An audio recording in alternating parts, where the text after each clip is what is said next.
The Marquis forced the poor girl to show her dirty hands, but when he saw the ring on her finger, "Before we begin this beautiful period romance story, tell me in the comments where you're listening from. I love knowing where you're joining me from." The square of Tourette-sur-Loue awoke with the scent of crushed lavender and fresh bread. Stalls opened one by one, and the air filled with voices calling prices, laughter, and the creak of wooden wheels. It was the day of the annual flower fair, when even the poorest brought what they could harvest. Amid the chatter and color, Clarine set her small basket on a crate and arranged the wildflowers she had gathered at dawn. Her hands were rough, her sleeves patched, but her smile made people stop. "Morning, Clarine," called old Mère Poulain from the honey stall. "You'll sell every petal before noon if you keep smiling like that." "I only hope to sell enough to buy flour," Clarine replied. She tied a ribbon around a bundle of violets and hummed softly, her voice nearly lost under the music of a traveling fiddler. The sun rose higher, warming the cobblestones. Children ran between the stalls with garlands in their hair. Clarine's flowers caught their eyes. She had a way of arranging them that made each bouquet look like it had just been plucked from a dream. Then the crowd began to part. A murmur moved through the square. A black carriage rolled in, its wheels gleaming, horses brushed to silver. The villagers lowered their voices. The herald on horseback announced, "Make way for the Marquis de Montreval." Clarine's smile faded. She had never seen him up close, only from afar when his carriage passed toward his estate. He stepped down now, tall, proud, and dressed in dark blue. At his side walked a young girl of about 8, bright-faced and delicate, with curls tied by a silk ribbon. The contrast between them was startling. The man's cold authority beside the child's lightness. "Papa," said the girl, "may I have flowers too?" "Later, Elodie," the Marquis answered, scanning the fair as though inspecting troops. His gaze swept over the stalls, the people, and finally stopped on Clarine. He watched her for a moment, frowning slightly. Then his daughter pulled free of his hand and ran toward the flower stand. "Bonjour, mademoiselle," Clarine said softly, kneeling so she was eye-level with the child. "Would you like a little bouquet?" "Yes, please. The blue ones smell like the sea," Elodie said, pointing. "They're forget-me-nots. They last longer if you keep them near sunlight." Clarine wrapped a few in a piece of linen. "Take them. They'll bring joy." The child smiled, reaching out. But before her fingers touched the flowers, a sharp voice cut through the air. "Elodie!" The Marquis strode forward, his cane striking the ground. The musician stopped. Conversation ceased. "What are you doing?" "I was only—" "Enough." He turned to Clarine. "Did you tell my daughter to take those?" "I only offered her some flowers, monsieur." The Marquis's face hardened. "You offered my child something with those hands?" He looked down at them, rough and soil-stained from the fields. "Do you think noble blood should touch peasant dirt?" A hush fell over the market. People stepped back, afraid to meet his eyes. The child clung to her father's coat. Clarine lowered her gaze. "I meant no harm." The Marquis's voice grew louder. "No harm? You insult my family with your presumption. You forget your place." He looked at the crowd. "Shall we see what kind of purity this girl claims to have? Raise your hands, peasant, and show us the honor you work with." Someone gasped. Someone else whispered, "Poor thing." "Please, my lord," said Clarine quietly. "They are not clean, but they are honest." "Raise them," he ordered. Her heart pounded. The silence was unbearable. Slowly, she lifted her hands, palms upward, fingers trembling. Mud from the morning fields marked her skin, traces of earth beneath her nails. Yet her movement was calm, almost solemn, as if she were offering them to the sky. "Higher," the Marquis said. "Let all see." She obeyed. The villagers stared, some with pity, others with curiosity. The Marquis's expression was cruelly satisfied. "There," he said. "Behold the virtue of the lower class. This is what touches what is sacred." The child whispered, "Papa, stop." He ignored her. "Let this be a lesson," he continued, raising his voice. "There is a line between those who serve and those who are born to lead." A voice from the back cried, "She's done nothing wrong." But it was quickly silenced. Clarine stood motionless, her hands still raised. She felt the heat of shame on her face but did not lower them. "If my work offends you, my lord," she said, her voice trembling, "then it is God who must forgive me, for he made me poor." Something flickered in his eyes, uncertainty perhaps, but pride quickly buried it. "Enough. Go back to your stall, and be grateful I don't have you punished for insolence." As he turned away, a beam of sunlight cut through the clouds. It struck Clarine's hand, and something flashed, something gold, small, and unmistakably bright. A murmur rippled through the crowd. "What is that?" someone said. "Her hand, look!" another cried. The Marquis turned back. His eyes narrowed. Around Clarine's finger gleamed a ring, old and ornate, the metal worn by time. "Where did you get that?" he demanded. Clarine looked down, confused. "This? It belonged to my mother." He stepped closer, snatching her wrist before she could pull away. The villagers gasped. He studied the ring under the sunlight. His breath caught. "This crest. It cannot be." He released her as though burned. "Who gave you this ring?" "I told you. My mother. She wore it always." "Your mother's name?" "She was called Lucette." "Lucette what?" "I never knew another name. We lived alone near the hills." The Marquis took a step back, his composure cracking. He turned the ring between his gloved fingers, tracing its carved crown. His daughter looked up at him, frightened. "Papa." He didn't answer. The murmurs around them grew louder. "That's the royal seal," said a merchant. "It can't be," another whispered. "That ring was lost with the Queen's baby 20 years ago." The Marquis turned sharply toward the speaker. "Silence!" But the crowd could not be silenced now. Questions spilled through the air. Clarine looked from face to face, bewildered. "Why do you all stare? It's only a ring." The Marquis's voice was low, almost hoarse. "Girl, do you know what you wear?" She shook her head. "It was my mother's. She told me never to sell it, never to take it off." He stared at her features, the curve of her face, the grace that didn't belong to poverty. The resemblance to someone he once knew crept into his mind. The fiddler's bow dropped to the ground. The blacksmith muttered, "It's the Queen's own crest. I saw it once when I was a soldier in Paris." "Impossible," the Marquis said faintly. Clarine pulled her hand to her chest. "If it troubles you, my lord, I will hide it." "No." His voice shook. "Keep it where all may see." A tense silence followed. The wind rustled through the banners, carrying the scent of crushed flowers. The Marquis's face had turned ashen. "Did your mother ever speak of where she came from?" he asked. "She said she once worked in a noble house, long ago. Before I was born." He closed his eyes for a moment. The crowd pressed closer. Elodie clung to his sleeve. "Papa, everyone is staring. Please, let's go." He looked at his daughter, then at the peasant girl standing before him. Her chin lifted, her ring shining in the light. For the first time in years, he felt the ground shift beneath the certainty of his pride. From the far end of the square came the sudden sound of trumpets. The villagers turned.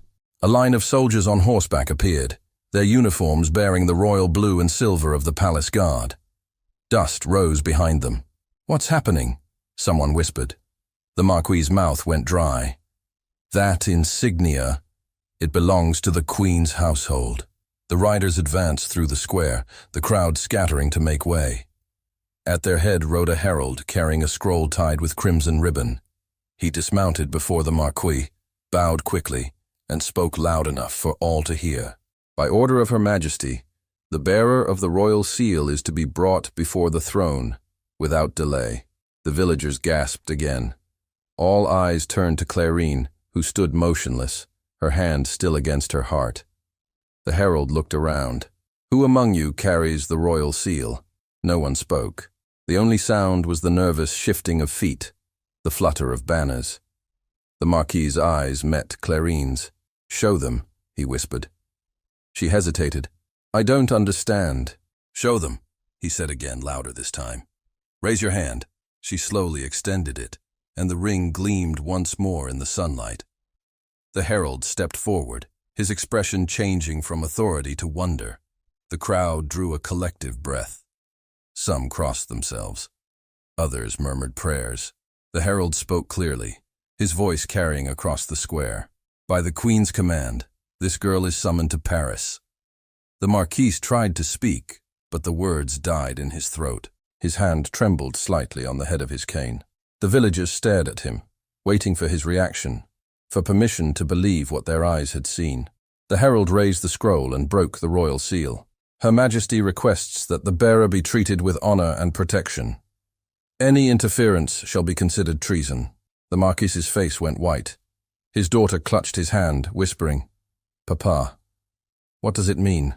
He could not answer. His mind ran through memories, rumors from long ago, whispers of a royal child lost to tragedy. Could it be? Clarine's eyes were wide, frightened, yet calm. "I am no one," she said softly. "I have no title, no family."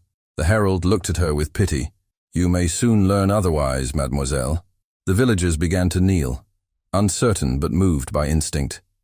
Only the Marquis remained standing, frozen between disbelief and guilt.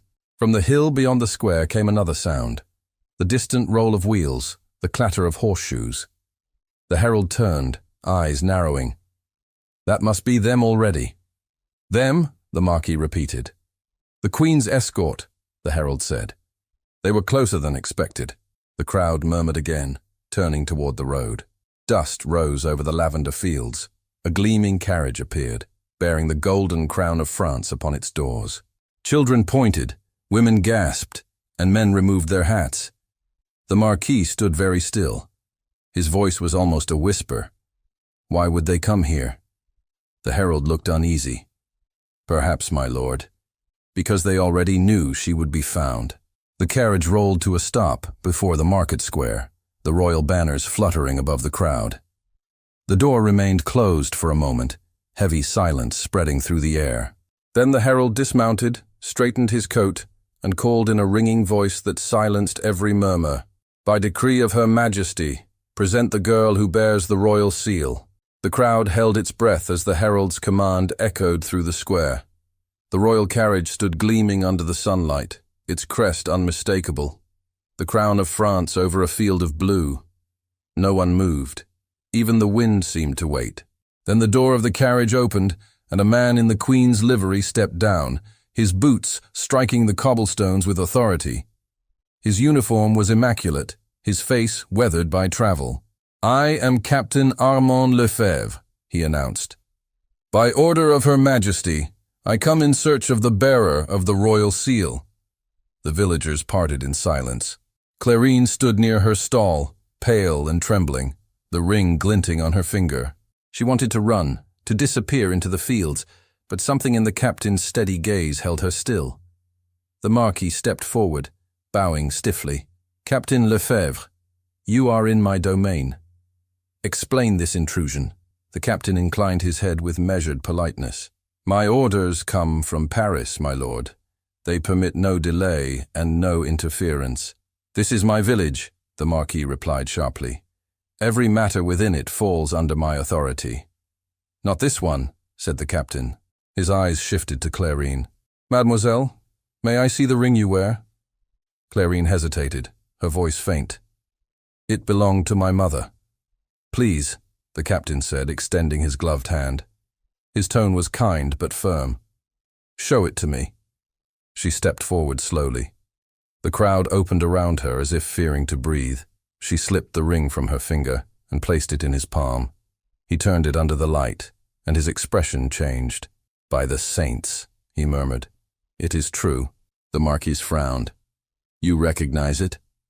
The captain met his eyes. "I served in the Royal Guard 20 years ago, when the Queen's first child was born. This ring was forged for the infant princess and disappeared the night she was declared dead." Gasps rippled through the square. The Marquis's daughter clutched his sleeve. "Papa, what does he mean?" He didn't answer. His jaw tightened, as if to keep his thoughts from escaping. Captain Lefebvre turned back to Clarine. "What was your mother's name?" "Lucette," she said. "She never spoke of where she came from." The captain studied her face. "Did she ever mention the court?" "She said she once worked in a noble house," Clarine replied. "She spoke of a promise she could not break." "That is all I know." The captain nodded slowly. You must come with me to the manor. The Queen's council must be informed at once. The Marquis stiffened. Surely you don't intend to take her without my consent. I intend to obey my orders, the captain said calmly. Her Majesty's command supersedes all local authority. The tension in the air thickened. The Marquis's pride warred with confusion and fear. She is a peasant. You will humiliate the crown by listening to village gossip. The captain's eyes hardened. If gossip bears the Queen's own seal, my lord, I will listen. The crowd murmured approval. The Marquis's face flushed, but he controlled himself. Very well, he said coldly. Bring her to my manor. You may conduct your inquiry there. Until further word from Paris, she is under my protection. Agreed, the captain replied. But the protection is royal, not yours. Clarine watched them in silence. She felt like someone watching her own life from afar. The captain returned the ring to her and gestured to his men. Escort her gently, he ordered. The villagers stepped back as the soldiers formed a small procession. Clarine glanced at her stall, the flowers still bright in the sun, and whispered, May I take them? Take what you wish, the captain said. She picked up a small bunch of violets, the same she had offered to the Marquis's daughter. Her hands shook as she climbed into the carriage. The Marquis followed on horseback, his face unreadable. As the procession left the square, voices rose behind them. Some blessed her, others crossed themselves, but most watched in silent awe, wondering if they had just witnessed the rebirth of a legend. The road to the manor wound through olive groves and fields of lavender. Inside the carriage, Clarine sat between two guards. The captain rode beside the window. She turned to him at last. Captain Lefebvre, why does everyone stare at this ring? Because it bears a symbol no commoner should possess, he said. It belongs to the blood of kings. But my mother was poor. Perhaps, he said quietly, but the truth does not always begin where we expect. At the manor gates, servants ran to open them. The house stood solemn and grand, its stones gray against the evening sky. The Marquis dismounted and handed his reins to a stable boy. Bring her to the west drawing room, he ordered curtly. Inside, the room was lit by dozens of candles. Clarine had never seen such splendor. Velvet drapes, gilded mirrors, portraits of ancestors staring down from the walls. It felt like another world. The captain removed his gloves and motioned for her to sit. Please, mademoiselle, no one will harm you. The Marquis paced near the fireplace. This is absurd, he muttered. A ring found on a peasant's hand and the whole court will lose its senses. The captain ignored him. Tell me, Clarine, when did your mother die? 2 winters ago, she said. She grew weak and asked me to promise I would keep the ring. She said it would protect me. Protect you from what? She never said. Only that if anyone asked about it, I should speak the truth and nothing more. The Marquis stopped pacing. Truth, he repeated bitterly. A convenient word. Clarine turned to him, her eyes clear. You humiliated me today, my lord, but I do not hate you. I only wish to know why this ring troubles you so. His mouth tightened. Because it should not exist. Because 20 years ago, that ring was buried with a royal child. The captain looked at him sharply. You know the story? Everyone of my rank knows it, the Marquis replied. The Queen's firstborn, said to have died at birth. But no coffin was ever opened, no body shown. Some whispered the child was taken away to hide a scandal. Fool's tales. Not all tales are false, the captain said. The Marquis stared into the fire. What will you do now? I will send word to Paris tonight, the captain answered. Her Majesty must decide. He turned to Clarine. Until we receive her response, you will remain here. You have my word. You will be treated with respect. The Marquis's tone was cold. She will be lodged in the east wing. The servants will provide what she needs. Clarine nodded faintly. Thank you. When the captain left to send his dispatch, the room fell silent. The Marquis stood by the window, staring into the darkness. You are fortunate, he said after a moment. Most in your place would have been punished for defiance. I never meant defiance, she replied. Only honesty. He turned to face her. Honesty can be dangerous. So can pride, she said softly. Their eyes met. For an instant, the air between them shifted. Then he turned away abruptly. Go. The servant will show you your room. She followed the maid through a corridor of portraits. The faces in the paintings seemed to watch her pass. Her room was small but clean, with a narrow bed and a window overlooking the fields. When she was alone, she took the ring from her finger and studied it by candlelight. The crest gleamed faintly, 2 intertwined crowns beneath a single star. She whispered, "Who were you, mother?" That night, the manor was restless. The Marquis paced his study, reading an old family ledger. Somewhere deep in its pages, he found a record from the year the royal child had been lost. A single note written in his father's hand. Assisted in the matter of the infant's removal. Silence must endure. He closed the book with trembling hands. At dawn, a knock came at Clarine's door. Captain Lefebvre entered, carrying a sealed envelope. "A message from Paris," he said. "The Queen herself has written." She took it hesitantly. "What does it say?" "The letter is addressed to me," he said, breaking the seal. His eyes scanned the lines and he exhaled slowly. "Her Majesty requests that you be brought to the capital immediately." Clarine's breath caught. "To Paris?" "Yes. You will leave within the hour." The Marquis appeared in the doorway. "So soon?" "The Queen insists," the captain said. "She has written that the bearer of the royal seal must be presented before her while her strength allows." The Marquis frowned. "Is she ill?" "She is," the captain replied. "Gravely." He turned to Clarine. "Gather your things. We ride at once." Servants hurried through the halls. The Marquis followed them outside, his face unreadable. When the carriage was ready, he spoke to the captain. "I will accompany you to Paris." "That is not required," said the captain. "It is my duty," the Marquis insisted. "This affair began under my roof. I will see it through." Clarine climbed into the carriage, her basket of flowers on her lap. The Marquis mounted his horse and took position beside them. As the gates opened, she looked back at the manor that had once seemed unreachable. Now it felt like a cage she was leaving behind. They rode north through fields glistening with morning dew. Villagers watched from doorways as the royal escort passed. Some waved. Others whispered blessings. Clarine kept her eyes on the horizon, afraid of what waited beyond it. Captain Lefebvre rode alongside her window. "Do not be afraid," he said. "The Queen is known for her mercy." "I am not afraid of her," she answered. "I am afraid of what she will see in me." He nodded quietly. Perhaps she will see herself. Behind them, the Marquis rode in silence, the reins tight in his hands. He could not forget the look in the girl's eyes, neither defiant nor humble, but clear, as though she had been born for something greater than poverty. As the sun rose higher, the first milestone appeared. 30 leagues to Paris. The captain signaled for a brief rest. They stopped by a stream. Clarine stepped down, her skirt brushing the grass. The Marquis approached her, his expression unreadable. "You still think yourself a peasant," he said. "I am one. Perhaps not for long." She looked at him steadily.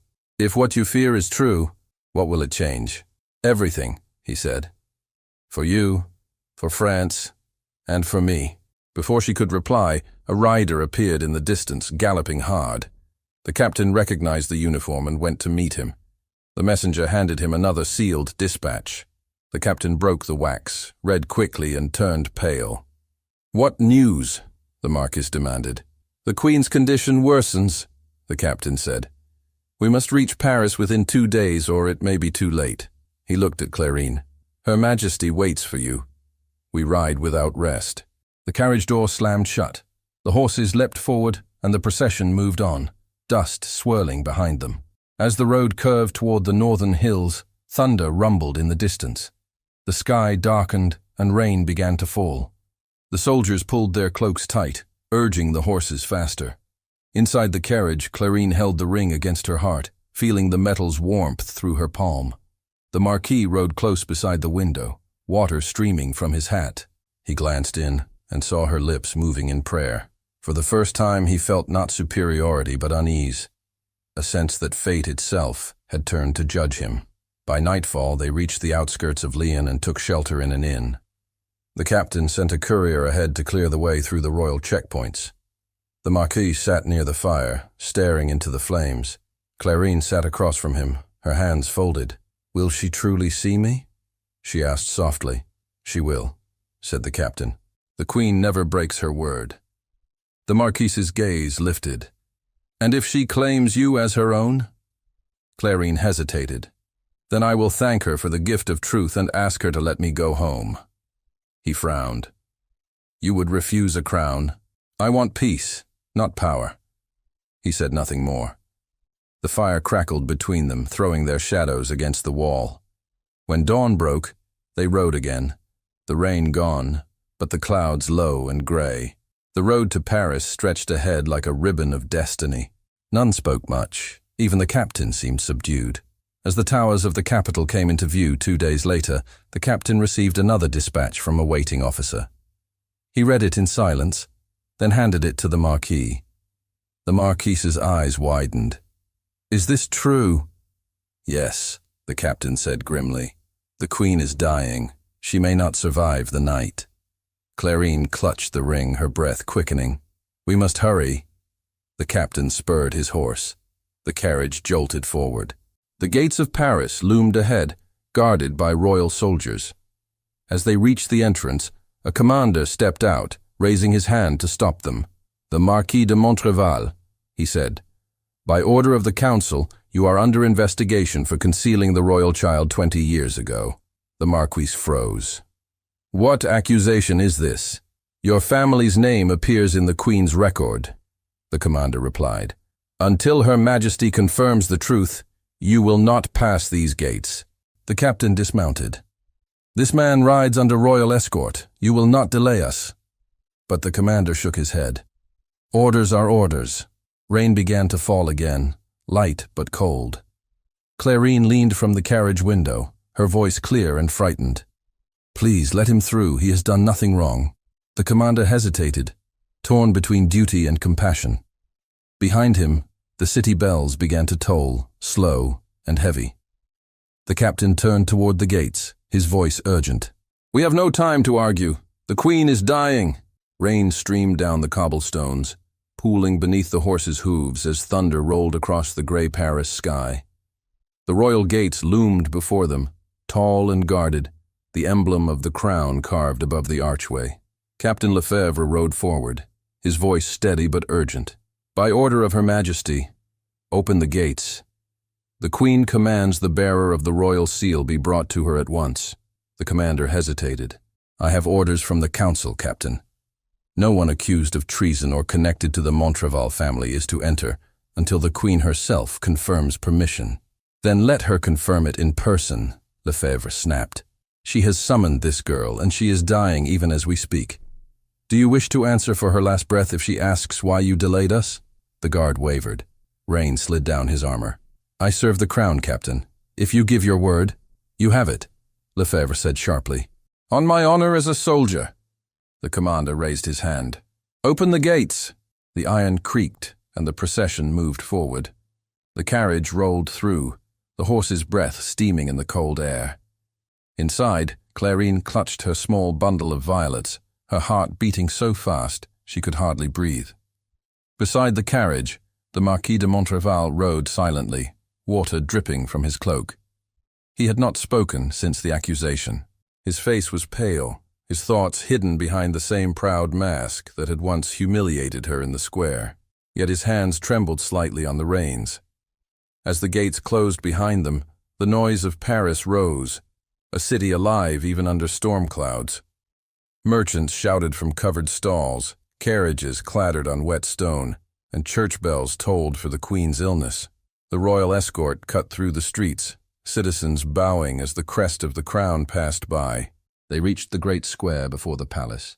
Lanterns burned at every archway, the guards standing double in their posts. Captain Lefebvre dismounted first and opened the carriage door. "We are here," he said softly. Clarine stepped out, her shoes splashing in puddles.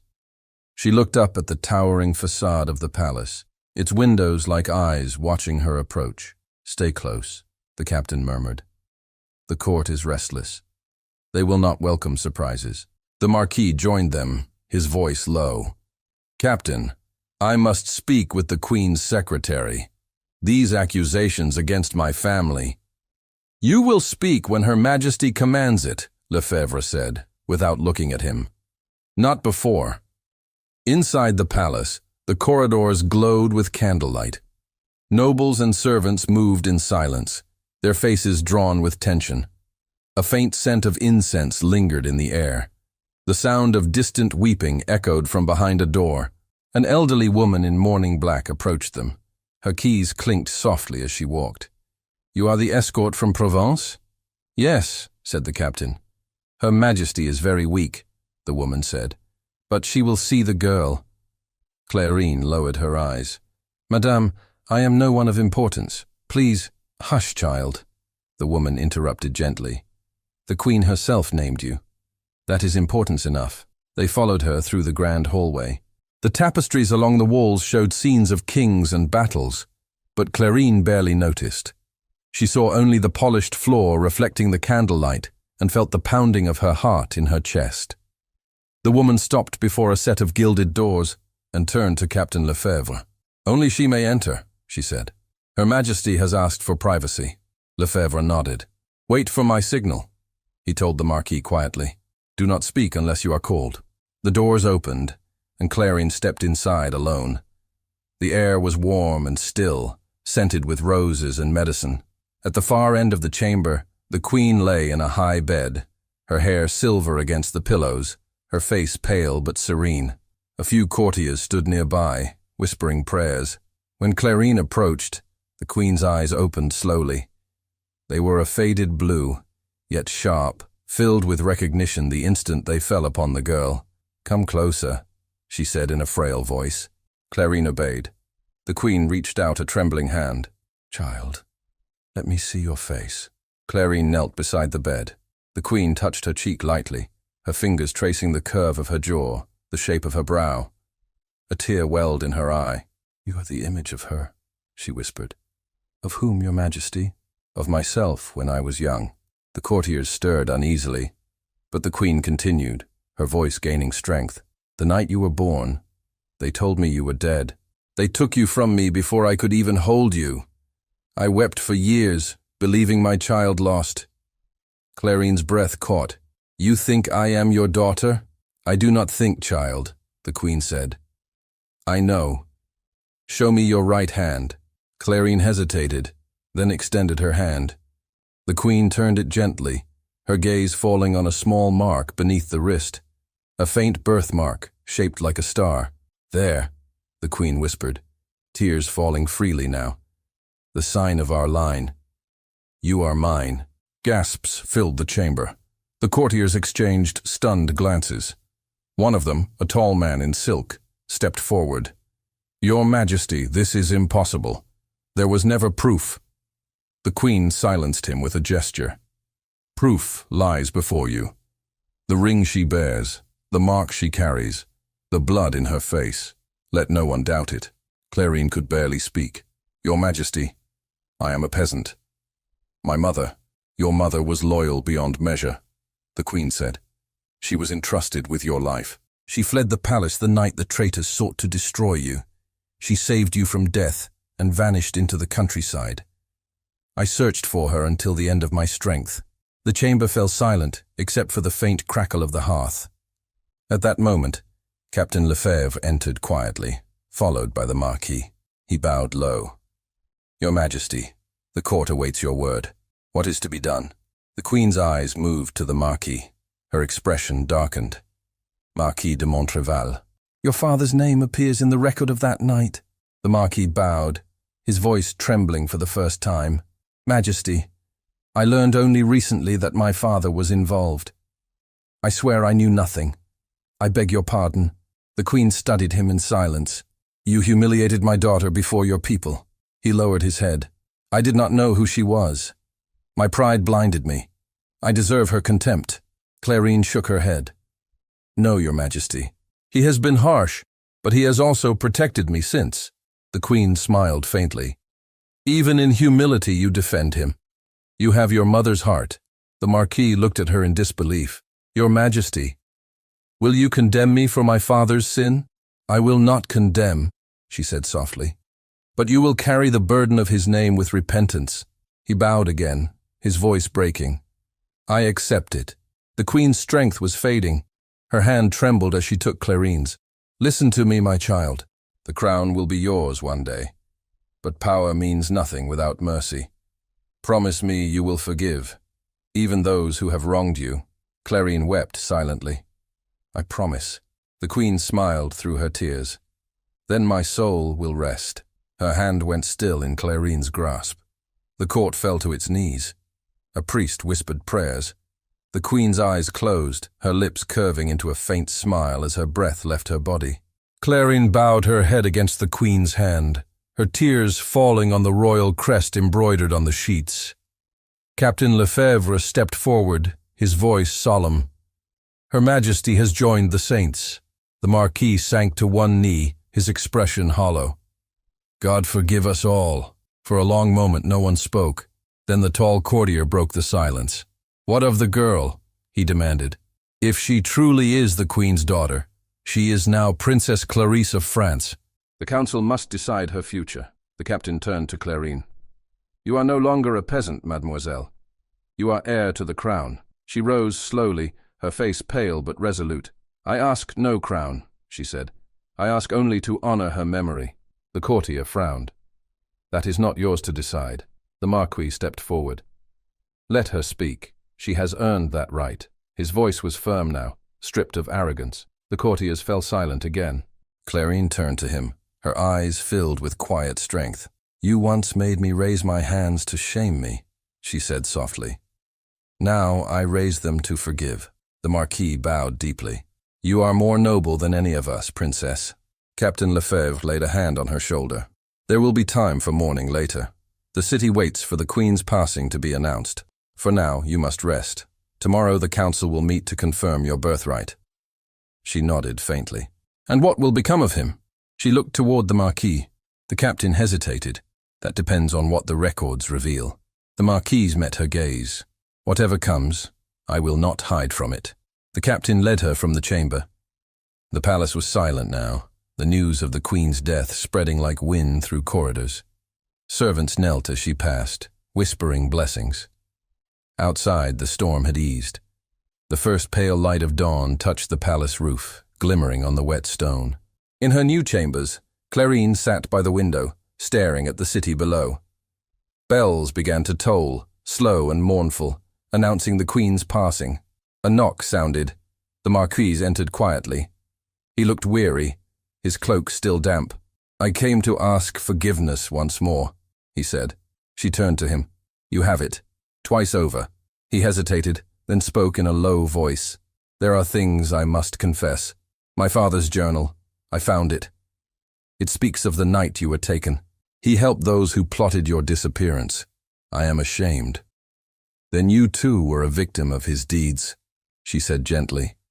"The sins of the past must not bind the living." He bowed his head. "You speak as your mother once did. I remember her. She was a maid in my father's house before she vanished. She must have fled to save you." Clarine's eyes filled with tears. "You knew her?" "I was a boy," he said. "I remember her kindness." She smiled faintly. "Then we are both children of what was lost." Before he could reply, the door burst open. Captain Lefebvre entered, his face grave. "The council has gathered," he said. "They demand the Marquis be placed under guard until the matter of his family's treachery is resolved." Clarine rose. "He will not be treated as a criminal. He has repented. I have no authority to refuse," the captain said. "But I can delay." The Marquis straightened. "No, Captain. I will face whatever judgment awaits. My guilt is inherited, and I must answer for it." He turned to Clarine. "If you never see me again, remember that your courage redeemed more than my name." Tears welled in her eyes, but she said nothing as soldiers entered and led him away. When they were gone, the captain looked at her with quiet sympathy. "Sometimes fate offers us love and takes it away before we can name it." She looked out the window at the rain-soaked city. "Perhaps it will return when the storm has passed." As if answering her, a trumpet sounded from the courtyard below. Another messenger rode in under the gate, his banner torn by wind. He shouted to the guards, his voice carrying through the dawn air. "Urgent news for the Royal Council! The Queen's will has been found!" The palace bells tolled through the mist of early morning, their sound deep and slow, echoing over the roofs of Paris. Servants hurried along the corridors, courtiers whispered behind doors, and guards changed posts with somber faces. The Queen's death had thrown the court into mourning, but her final command, the discovery of her will, had stirred something else. Expectation. In the antechamber of the Royal Council, Captain Lefebvre waited beside Clarine, now formally addressed as Princess Clarisse. Her hands were clasped, the royal ring glinting faintly under the lamplight. Though she wore a gown sent from the wardrobe of the late Queen, her posture still carried the simplicity of the flower girl she had been only days before. Across the hall, voices rose and fell, the nobles arguing over protocol, inheritance, and influence. Clarisse barely heard them. Her thoughts rested on the Marquis, held in a chamber under gentle guard somewhere within the palace. He had not protested his arrest, nor asked for mercy. That silence troubled her more than his former arrogance. The doors opened. A secretary bowed. "The council is ready, Your Highness." Lefebvre murmured, "Stand tall. Whatever they say, remember who you are." She nodded and entered. Inside, the room gleamed with candlelight, reflecting from gilt mirrors and polished floors. The highest ministers of France sat in semicircle around the council table, their black robes trimmed in silver. At the head stood the Archbishop of Paris, holding a sealed parchment bound with crimson ribbon. Clarisse curtsied deeply. The Archbishop motioned for her to rise. "Your Highness," he said solemnly, "this council has gathered to fulfill the late Queen's last will and testament, found this morning within her private chapel." He broke the seal, unrolled the parchment, and began to read. "I, Marguerite, by the grace of God, Queen of France, declare that my firstborn child, known to the court as lost, yet living by providence, shall inherit not only my title and possessions, but the compassion with which this realm was once ruled. To her, I entrust forgiveness for all who erred in ignorance or pride. To her, I grant freedom to choose her own path, for love, not duty, shall define her reign." A murmur spread through the council. The Archbishop raised his voice. "Her Majesty also commands that no punishment be carried out upon the House of Montreval, whose past sins, though grievous, are absolved by her in mercy." Clarisse drew a quick breath. "She forgave him?" The Archbishop nodded. "It is written plainly, Your Highness." The ministers exchanged glances. One of them, an austere man with powdered hair, spoke sharply. "This will overturn years of precedent. A peasant raised in obscurity cannot be presented as heir without the Parliament's confirmation." Captain Lefebvre stepped forward. "Her Majesty's command is absolute. The Queen herself declared this girl her daughter in the presence of witnesses. That is law." Another minister rose. "The people will question it. They will demand proof." Clarisse lifted her chin. "Then they shall see it, not through blood or crown, but through what I do for them. My mother's word is my proof." Her calm voice silenced the chamber. The Archbishop bowed slightly. "Then, by decree of the late Queen, and with the assent of this council, you shall be known henceforth as Princess Clarisse of France, rightful daughter of Marguerite." Lefebvre smiled faintly, but Clarisse did not return it. "And the Marquis?" she asked. "The same will that crowns you also frees him," the Archbishop replied. "He is pardoned of his father's crime." She turned to Lefebvre. "Then I must see him." He inclined his head. "Follow me." They left the council chamber and crossed the marble corridor toward the west wing. Guards stepped aside as they passed.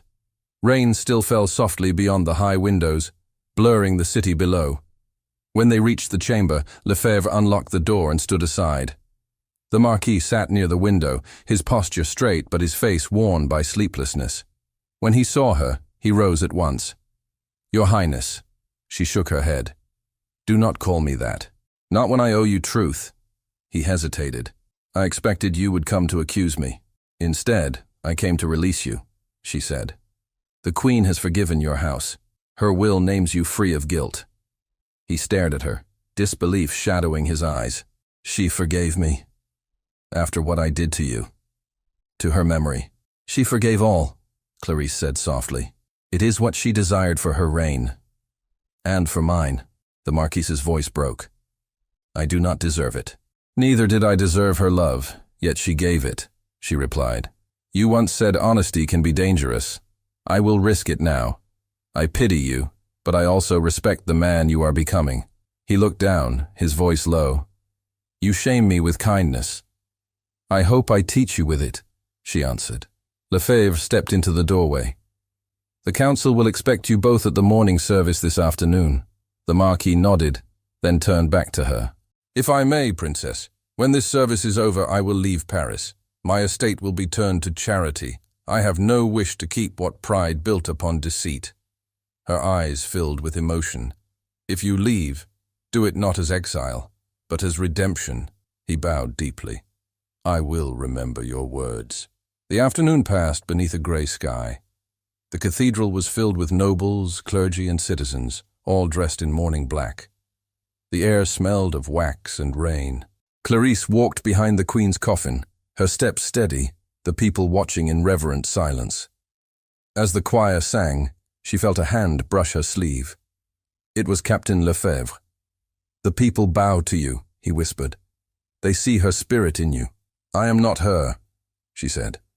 Not yet, he replied. When the service ended, the Archbishop led her to the front of the cathedral. Address them, Princess, he urged. She faced the gathered crowd, her voice carrying through the arches.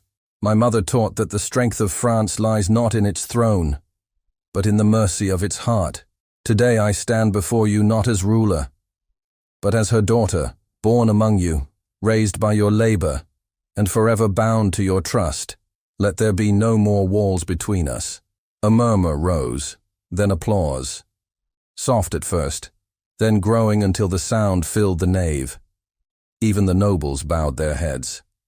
Later, back in the palace, Clarisse stood by the window overlooking the courtyard. The torches below flickered in the wind. Lefebvre entered quietly. The Marquis has left the cathedral. He asked that I give you this. He handed her a folded letter sealed with wax. She broke it and read silently. The words were simple. Forgiveness is heavier to carry than guilt, but it leads the heart home. If ever you wish to see the flowers bloom again where pride once stood, come to Provence. She closed the letter, her eyes bright with tears. He is gone. He will return, Lefebvre said. Some bonds do not end with distance. Days passed. The council settled the Queen's affairs. The court prepared for the proclamation of the new princess, and the city mourned and celebrated in equal measure. Clarisse moved through it all with quiet composure, fulfilling her duties, but longing for silence. She often walked in the Queen's garden, where roses climbed over marble statues and fountains murmured softly.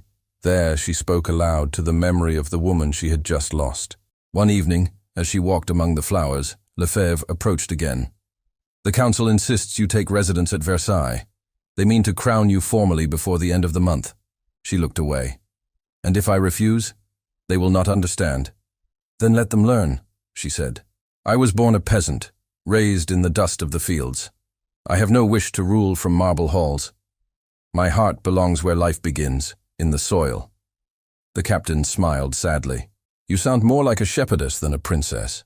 Perhaps France needs both, she answered. The next morning she announced her decision to the council. She would retire temporarily to Provence, to the village of her birth, to fulfill her mother's last command, to forgive not only others, but herself. The council protested, but her calm authority silenced them. Within days, the royal carriage was prepared again. As she departed the palace, crowds gathered along the streets. They bowed as she passed, tossing petals onto the wet stones. Clarisse leaned from the carriage window, her voice clear. Keep your faith in kindness, and France will not falter. The people cheered softly, their faces lit with hope rather than fear. The journey south was quiet. The fields of her childhood rolled out before her, golden under the spring sun. Each mile seemed to lift a weight from her heart. When at last she reached the hills of Tourette-sur-Loue, she saw smoke rising gently from the chimneys, the village unchanged. Children ran to greet the carriage, shouting her name. Princess! The flower girl, Princess! She smiled and stepped down onto the familiar cobblestones. The same square where her humiliation had begun now shimmered with garlands and laughter. Yet what drew her attention most was the sight of the old market stall, no longer broken, but rebuilt with care. An elderly woman approached, curtsying deeply. "Welcome home, Your Highness." The Marquis repaired the stall himself, said it must be ready should you ever return. Clarice's heart quickened. "Where is he now?" "At the manor on the hill. He turned it into a school for the children. You'll find him there at this hour." She thanked the woman and walked up the path through the fields. Lavender brushed her skirts, filling the air with scent. The manor, once forbidding, now looked simple, its gates open. Children's laughter rang from inside. At the door she paused, hearing his voice through the open window, teaching letters to a boy. It was gentle, steady, the voice of a man transformed. When he turned and saw her standing there, he froze. The book slipped from his hand. "Your Highness," he whispered. She stepped closer. "Still calling me that? I thought it was what you wished." "I wish for truth," she said. "You once told me honesty can be dangerous. It is also all I have." He bowed his head. "Then I will be honest. I thought you would never return." "I promised my mother I would forgive," she said. "That forgiveness includes you." He looked up, his eyes dark with emotion. "I have tried to atone, but the past does not easily loosen its grip." "Then let it go," she said simply. "Let it end here." For a long moment neither spoke. Outside, the sound of bells drifted from the village church, soft and clear. The children peered from the doorway, smiling. Clarice turned toward them, her voice light. "Go on, play. Your lessons can wait for Joy." They laughed and ran outside, leaving the two alone. The Marquise stepped closer, uncertain. "Will you stay?" "I do not know," she said. "Paris expects a princess, but perhaps France needs only a woman who remembers where she came from." He smiled faintly. "Then stay as you are. That is more than any crown could offer." She looked out the window toward the hills, where lavender swayed in the breeze. "Maybe this is what my mother meant, to rule by heart, not by throne." His gaze softened. "And what does your heart tell you now?" Her answer was a whisper. "That I have come home." From the valley below came the faint sound of wheels and horses, the distant rumble of an approaching carriage. Clarice turned her head, puzzled. "Who could that be?" she asked. The Marquis moved to the door, peering down the road. The carriage carried the royal crest, banners fluttering bright in the afternoon sun. "It's from Paris," he said quietly. "They must have followed you here." The carriage climbed the hill, its driver shouting to clear the way. When it stopped before the manor, a messenger stepped down, breathless, holding a sealed parchment marked with the royal seal of the council. He bowed deeply before Clarice and said, "Your Highness, you are commanded to return to Paris at once. The nation awaits your coronation." Clarice stood still as the messenger finished speaking, his words hanging in the quiet air. The golden seal of the royal council glimmered against the parchment in his hand. For a moment, she said nothing. The children playing nearby had gone silent, the Marquis watching her from a few steps away. The scent of lavender drifted between them. "You are commanded to return to Paris at once," the messenger repeated softly, bowing his head. Clarice looked down at the seal, then at the Marquis. His face was calm, but she saw the flicker of pain in his eyes, the kind that came from knowing one must lose something precious. "Paris awaits its princess," he said quietly. "And you?" she asked. He hesitated. "I will remain here. The village still needs me. My work is not finished." Her voice was low. "You have rebuilt everything except your own heart." He smiled faintly. "That is not mine to rebuild." The messenger bowed again. "Your Highness, the council expects you within 3 days. I am to escort you back." "Then you will wait until morning," she said. "I have 1 night left to remember where I came from." The man bowed and retreated to the carriage. The sound of hooves faded down the path. Clarice turned back toward the manor. The Marquis still stood by the doorway, his expression unreadable. "Will you walk with me?" she asked. He bowed his head. "If you command it." "I never command," she said softly. "I ask." They walked down the hill together, side by side, through the lavender fields. The sun had begun to set, painting the horizon in pale gold. The hum of bees and the distant sound of the river filled the quiet between them. "I used to dream of this path when I was a child," she said. I would follow it, and imagine that beyond the next hill I might find someone waiting for me. Did you ever find them? She smiled faintly. Not until the day I was humiliated in this very village. His step faltered. You should not remind me of that. I must, she said. Because that day changed everything. If you had not shamed me, I would never have raised my hands. The ring would have remained hidden, and I would still be selling flowers. He looked at her in disbelief. You forgive too easily. Perhaps forgiveness is not easy, she said. Perhaps it is only love wearing a simpler name. He turned his gaze to the fields. You speak as your mother did. She once told my father that a man who cannot forgive is a servant to his own pride. Then you are free now, she said. He stopped walking, his voice low. Am I? Yes, she said, facing him. You have atoned enough. The world no longer holds you in chains. He looked at her for a long moment. And what of you? You will be a queen soon. The chains will be yours. She shook her head. Only if I let them. They continued walking until they reached the small bridge that crossed the stream. The water shimmered in the fading light. Clarice leaned against the railing, her reflection mingling with the sky. Do you remember the fair? She asked suddenly. I remember every moment, he said. I remember your voice, your silence, and the courage you showed when all others would have wept. I did weep, she said softly. Just not where you could see. He lowered his eyes. If I could take back that day. You cannot, she said gently. But you can change every day that follows. He nodded. That is all I try to do. The sun slipped below the hills, leaving a quiet glow over the fields. She turned to him, her voice barely above a whisper. Will you come to Paris with me? He looked startled. As what? As yourself, she said simply. You once told me nobility is not born of titles but of truth. Come as the man you are now. He hesitated. I would not belong there. Neither did I, she said. Yet they call me princess. He smiled, but it was tinged with sadness. If I went, I would be tempted to hope for things beyond my reach. She stepped closer. Hope is not forbidden.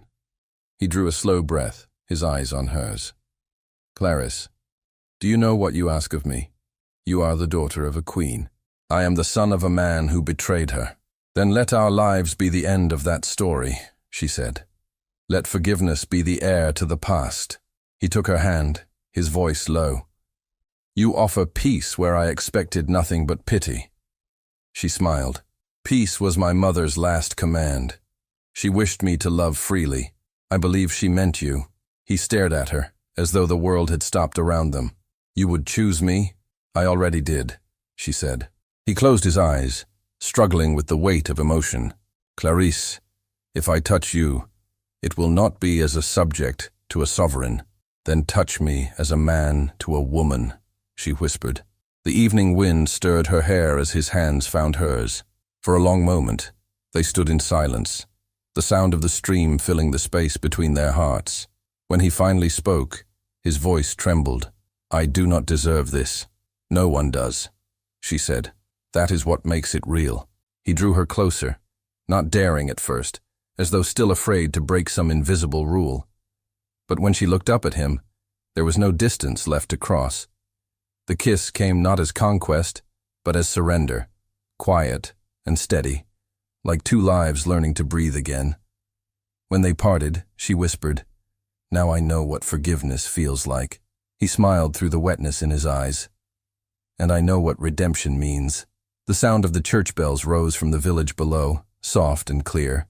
The night was falling, and lanterns glowed along the distant path. We should return, he said quietly. The messenger will grow impatient. Let him wait, she answered. They walked back toward the manor under the rising moon.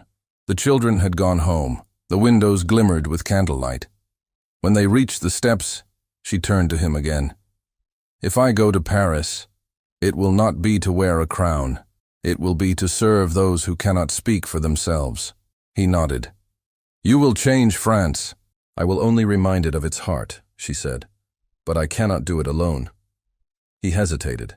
If you ask me to stand beside you, I will not refuse. But I must know. Would it be duty or love? She stepped closer. You already know. The door opened behind them. Captain Lefebvre appeared, bowing respectfully. Your Highness, the carriage is ready for morning. The messenger has arranged quarters for you tonight. Clarisse smiled faintly. Thank you, Captain. And what of the Marquis? He will remain here unless you command otherwise. She looked at Lefebvre steadily. Then, prepare 2 rooms.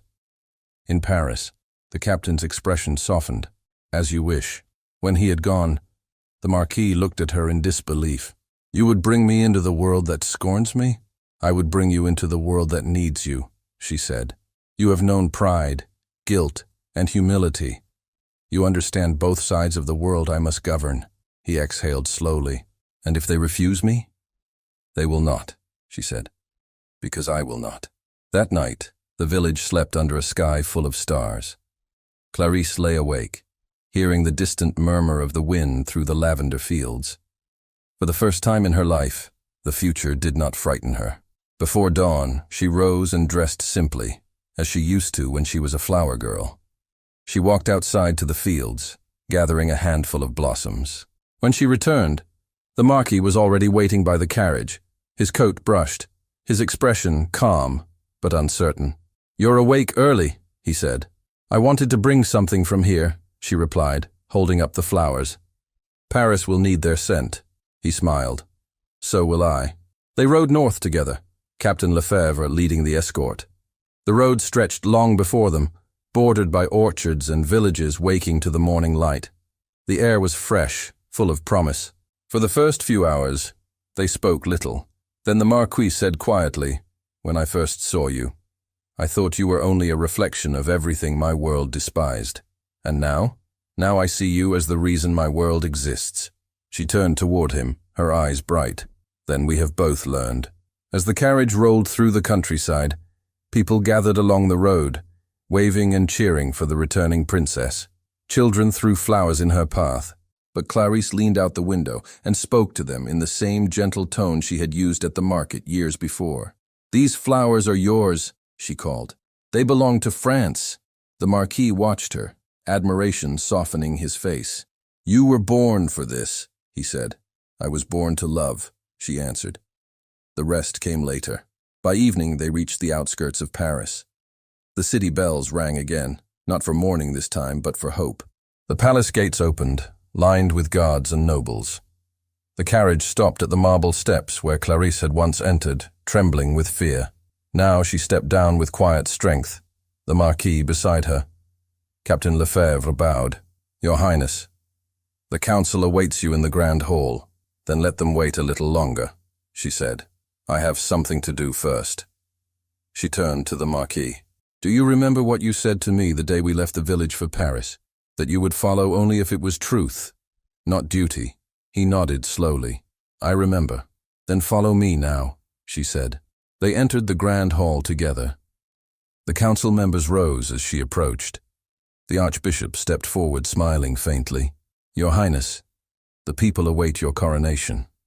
All France watches. Then let France witness this as well, she said clearly. She turned to the Marquise. The Queen commanded me to rule with mercy and to choose love freely. I choose it now. A murmur rippled through the court. The Marquis looked stunned. Clarisse, she took his hand. You once made me raise my hands for shame. Today I raise them for joy. Will you take them, not as a penance, but as a promise? He bowed his head, his voice trembling. I will, if the world allows it. She smiled. The world will follow what it sees. The Archbishop lifted his staff. If it is the wish of France's princess, let her will be honored. The nobles bowed. The choir began to sing, soft at first, then swelling, as if the very air rejoiced. Clarisse turned to the Marquis, her eyes shining. Then let us begin again. He drew her close, the crowd parting as though before a blessing.